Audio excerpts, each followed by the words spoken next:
Looking across Canada, it's evident that our people need business leaders.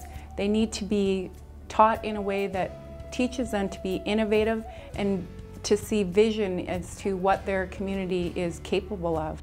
Well, having a business background is set your foundation, set your roots to do that, so when you go on your own, you know what to do and you know how to do it. Business is the new medium for which our First Nation communities can advance and prosper into the future.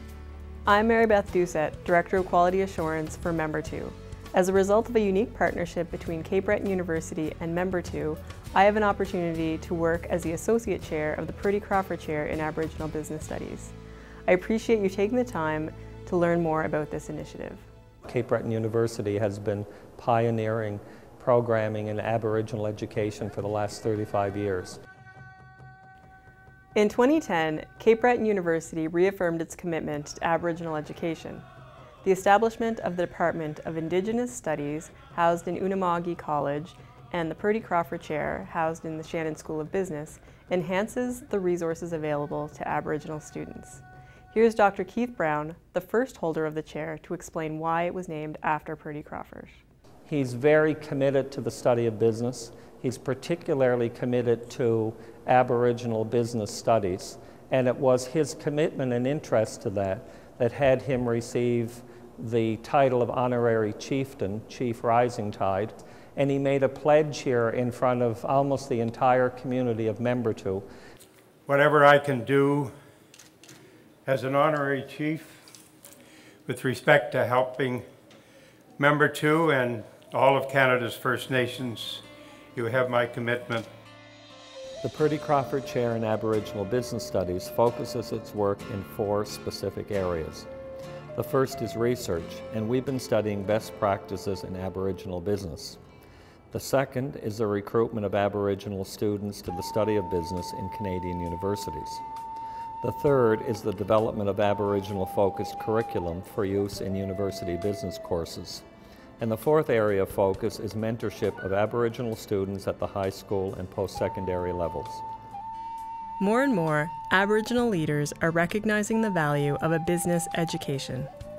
Our philosophy and our approach to economic development know that we place a high value on education. Chief Terry Paul of Member 2 is one of many nationally recognized business leaders who make up the Shannon School of Business Advisory Board.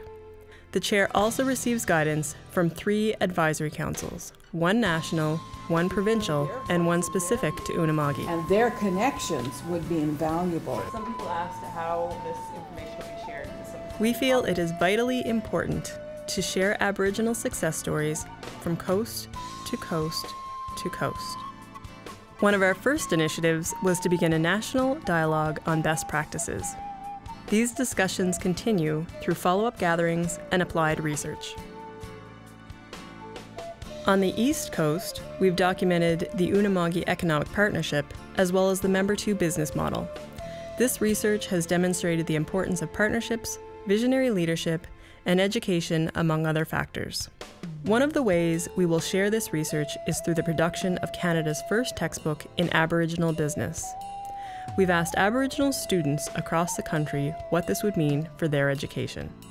We've been in business before, but we never saw ourselves in business. I believe Aboriginal content is important in business for not only the Aboriginal students to learn about themselves and about business opportunities that have happened or are currently operating across Canada, but for the non-native business students throughout Canada to learn about how the Aboriginal peoples have combined their culture with the business world and how we try and use those 2 forces to move into the future so that our First Nation communities, Aboriginal communities, can prosper. Being Aboriginal and being from North Coast Labrador is it's isolated. It's very seldom, very, very seldom that you see somebody like yourself or somebody that you know in a book. To be an undergrad student and contributing to something that can change education for students on a national level, it's just been completely eye-opening and humbling at the same time. We also host roundtable discussions to facilitate knowledge sharing and to provide networking opportunities.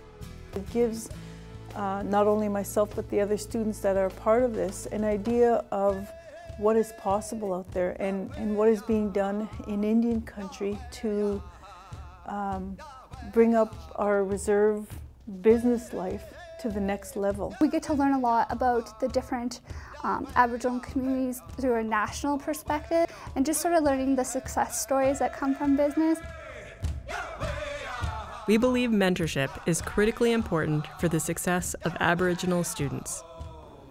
As part of our focus on mentorship, we've developed the Business Network for Aboriginal Youth. It uses social media and BlackBerry technology to connect Aboriginal youth with business mentors. It's great to see that whether you live in Bear River or Membertou, or quite frankly on Vancouver Island or in Iqaluit, there's a common language amongst teenagers, and it is texting, it is using BBM. It's allowing you to connect with each other, which of course allows you to connect to the world. As we look to the future, we will continue our best practices research. We will enhance Aboriginal business curriculum, we will recruit students to the study of business, and we will mentor students at high school and post-secondary levels. I believe the work that the Purdy Crawford Chair in Aboriginal Business is doing for the whole of Canada is immeasurable because this is the first of its kind. It's very enlightening to see that a university such as this would take the initiative to do something that no one in Canada has yet to do. So I applaud the Purdy Crawford Chair in believing in Aboriginal business.